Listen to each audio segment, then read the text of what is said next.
આજનો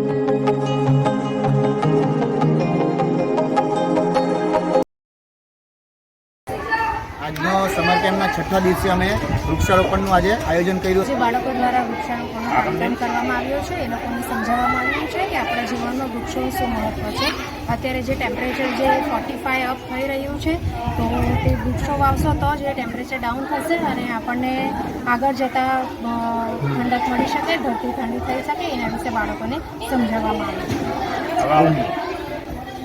આજના સમર કેમ્પમાં ડિમ્પલબેન, આપણા સુનિલભાઈ છે, સલીમભાઈ છે, પછી આપણી લક્ષ્મીબેન છે, આ લોકો ખૂબ જ સરસ મહેનત કરી રહ્યા છે. યોગામાં બાળકોને નવી ગેમ રમાડે છે અને યોગા કરાવે છે. અને આજના જે એ લોકોના થીમ છે આ વૃક્ષારોપણ છે.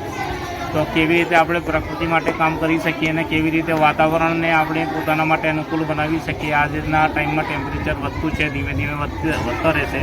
એના માટે બાળકોને આજે વૃક્ષારોપણ કરાવવામાં આવ્યું છે. યોગ બોર્ડ દ્વારા ખૂબ જ સરસ કામગીરી થઈ રહી છે.